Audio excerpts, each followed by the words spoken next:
పాపం మనిషిని అన్ని విషయాల్లో ఛిద్రం చేసేస్తుంది. అన్నిటికన్నా ప్రాముఖ్యంగా నీలో ఉన్న ఆనందాన్ని, దైవిక సంతోషాన్ని దొంగిలిస్తుంది.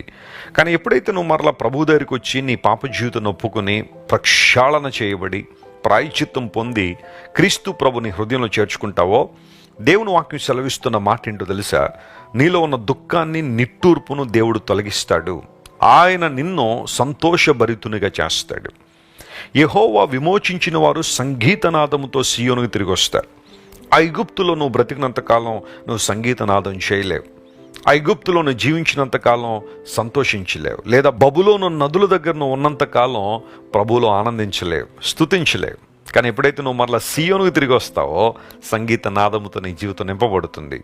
దేవుని బిడ్డలారా, ఇంకెంతకాలం బబులోను దగ్గర ఉంటారు? ఇంకెంతకాలం ఐగుప్తు దగ్గర ఉండిపోతారు? ఇంకెంతకాలం లోకసమైన విషయాల్లో ఆనందిస్తారు? రండి, దేవుడు పరిపూర్ణమైన ఆనందాన్ని, సంతోషాన్ని మనకి ఇవ్వాలని ఆయన ఇష్టపడుతున్నారు. యెషయా గ్రంథంలో చక్కని మాట ఉంటుంది, నాకు చాలా ఇష్టమైన మాట. ఎవని మనస్సు నీ మీద ఆనుకునునో వానిని నీవు పూర్ణ శాంతి గలవానిగా చేస్తావని. దేవుని మీద ఎవరైతే ఆనుకుంటారో వారికి దేవుడిచ్చే ప్రశాంతత, శాంతి ఎలాంటిదంటే పూర్ణ శాంతి అన్నాడు. ఇంగ్లీష్లో పర్ఫెక్ట్ పీస్ అనే మాట ఉంటుంది. God grants perfect peace for those who rely on God. దేవుని మీద ఆధారపడే వారికి ఆయన పూర్ణ శాంతిని ఇస్తాడు, పూర్ణ సంతోషాన్ని ఇస్తాడు. ప్రస్తుత దినాల్లో, నేటి ప్రపంచంలో అనేక మంది ఆనందం కోసం, సంతోషం కోసం ఎక్కడెక్కడికో పరుగులు పెడుతున్నారు. ఈ మధ్య నేను విన్నాను, ముంబైలో ఒక మ్యూజిక్ కాన్సర్ట్ జరిగింది. టికెట్ల కోసం వేలాది రూపాయలు చెల్లించి ఆ స్టేడియంకి వెళ్ళారు. అక్కడ పాడుతున్న పాటలు, అక్కడున్న లైటింగ్స్, అక్కడున్న ఆ సౌండ్ ఎఫెక్ట్స్కి మనిషి ఏదో ఒక ఉల్లాసాన్ని, ఉత్సాహాన్ని పొందుతున్నట్టుగా భావిస్తున్నాడు.